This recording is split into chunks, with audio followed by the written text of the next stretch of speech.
আসসালামু আলাইকুম। পুডিং তৈরি করা খুবই সহজ, কিন্তু বিশেষ করে যারা নতুন রাঁধুনি তাদের কাছে তো এটা একটা ঝামেলার ব্যাপার। কারো ক্যারামেলটা নষ্ট হয়ে যায়, তো কারো পুডিংটা মোল্ড আউট করার সময় ভেঙে যায়। তো পুডিংয়ের সকল বিষয়গুলো মাথায় রেখে একটা পারফেক্ট পুডিং রেসিপি আজকে শেয়ার করছি।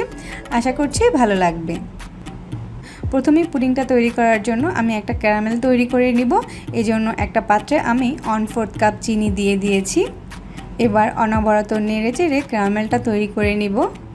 ক্যারামেলটাতে আমি প্রথম অবস্থাতে কিন্তু কোনো রকম পানি ব্যবহার করিনি। যখন ক্যারামেলটাতে খুব সুন্দর একটা কালার চলে আসবে, তখন আমি সামান্য 1 চামচের মতো পানি দিয়ে দিলাম, যাতে ক্যারামেলের কালারটা নষ্ট না হয়ে যায়। কখনোই ক্যারামেলটাকে কিন্তু একদম ডার্ক করে চুলা থেকে নামাতে যাবেন না, কেননা এই অবস্থাতে প্রচুর পরিমাণে হিটে থাকে কড়াইটা। এতে করে ক্যারামেলের কালারটা আরও ডার্ক হয়ে যাবে।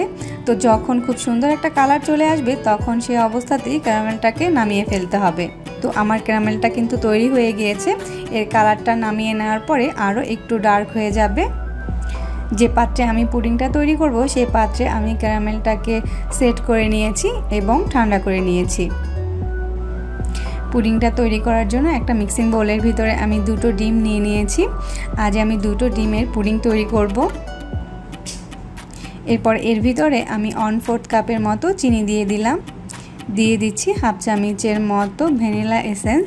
ভ্যানিলা এসেন্সটা না থাকলে কেওড়া জল কিংবা গোলাপ জলটাও ব্যবহার করা যাবে। এবার একটা হ্যান্ড হুইস্কের সাহায্যে খুব ভালোভাবে ডিমটাকে ফেটিয়ে নিতে হবে, যাতে করে ডিমের ভিতরে কোনো রকম লাম্পস না থাকে, অর্থাৎ সাদা অংশ না থাকে।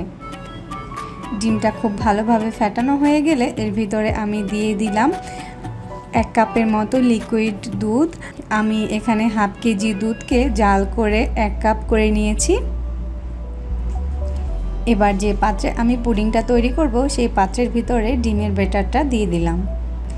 এবার আমি পাত্রটাকে এভাবে করে একটু ঝাঁকিয়ে নিচ্ছি, এতে করে ডিমের ব্যাটারটা খুব ভালোভাবে সেট হয়ে যাবে এবং মোল্ড আউট করার পরে এর নিচে কোনো ফাঁকা অংশ থাকবে না। এবার এটাকে ঢাকনা দিয়ে ঢেকে দিলাম। অবশ্যই ঢাকনা দিয়ে ঢেকে দিতে হবে। এবার যে পাত্রে আমি পুডিংটাকে কুক করব, সে পাত্রে পানি দিয়ে দিলাম এবং একটা স্ট্যান্ড বসিয়ে দিলাম। অবশ্যই পানিটা স্ট্যান্ডের নিচে দিতে হবে, খুব বেশি পরিমাণে পানি দেওয়া যাবে না। এবং একটা ঢাকনা দিয়ে ঢেকে দিলাম, এবং ঢাকনাটাতে যদি ছিদ্র থাকে তাহলে সেটা অবশ্যই বন্ধ করে দিতে হবে। ঠিক আধা ঘন্টা পরে আমি চেক করে নিচ্ছি আমার পুডিংটা পারফেক্টভাবে তৈরি হয়েছে কিনা।